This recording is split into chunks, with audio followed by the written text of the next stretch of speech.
உண்டு. பெரும்பாலும் இந்த சங்கராந்தி உற்சவமானது அத்தியன உற்சவத்திலேயோ பிரம்மோற்சவத்திலேயோ கலந்துரும். அப்படி இருக்கச்சே என்ன ஆகும்னு சொன்னா, பெருமாள் அங்கே எழுந்தருளி திருப்பாவை 30 சாத்தம் திருப்பாவை பாட்டு மட்டும் சாத்துமராகி திருப்பி கிளம்பி மூலஸ்தானம் வந்துருவார். ஆனா இந்த வருஷம் பிரத்யேகமாக பெருமாள் என்ன எழுதுறா அப்படின்னா, எந்த உற்சவமும் கலக்கல நமக்கு. அதனால என்ன பண்ற பெருமாள், அந்த திருவாவணி மண்டபத்துல முதல் அத்தியன உற்சவ மண்டபம் இருக்கும், அதுக்கு பின்னாடி மண்டபம் சங்கராந்தி மண்டபம். அங்கே பெருமாள் எழுந்தருளி ஆழ்வார்கள் பின்னாடி எழுந்தருளி இருப்பார்.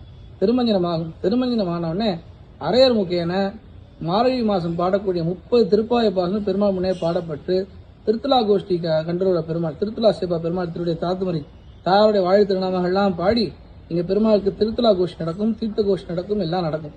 இப்படி தாயாருடைய 30 பாசனங்களும் பாடியது திருமஞ்சனம் கண்டருளி திருப்பி பெருமாள் திருச்சிவிகளை எழுந்தருளி மூலஸ்தானம் சேர்ந்துள்ளார். இதுதான் இந்த உற்சவ காரியக்கிரமம் பிறங்கள் வச்சிருக்கிறதும் ஆகம் ரீதியா என்னன்னு பார்த்தோம். இந்த உற்சவம் எல்லாரும் கலந்து கொண்டு ஐஸ்வர்யத்தை உத்தேசி பண்ணோம்னு சொன்னோம். ஐஸ்வர்யம்னா என்ன ஐஸ்வர்யம்?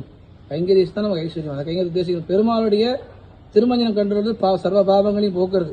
அடுத்தது தாயாருடைய கோதாதேவி கூடிய ஆண்டாள் நாச்சியாருடைய நமக்கு எல்லா விதமான பாவங்களையும் தீர்த்த போய பிழையும் புகழ்வான் நின்றனும் தீனில் தூசாகும் செப்பேலோர் என்பாவாயின்னு சொல்லி இந்த பெருமாளுடைய வேதம் அனைத்திற்கும் வித்தானா, வேதத்திற்கு வித்தே எது என்ன, இந்த ஆண்டாள் திருப்பாய பாசுரங்கள் தான். அதனால ஆண்டாள் திருப்பாய பாசுரங்களை கேட்டு மகிழ்ந்து எல்லோரும் சந்தோஷமாக இருந்து சங்கராந்தியிலேருந்து ஆரம்பிச்சு எல்லாருடைய வாழ்க்கையும் நல்லபடியா இருக்கணும்னு நம்பெருமாளை பிரார்த்தனை பண்ணிக்கணும்.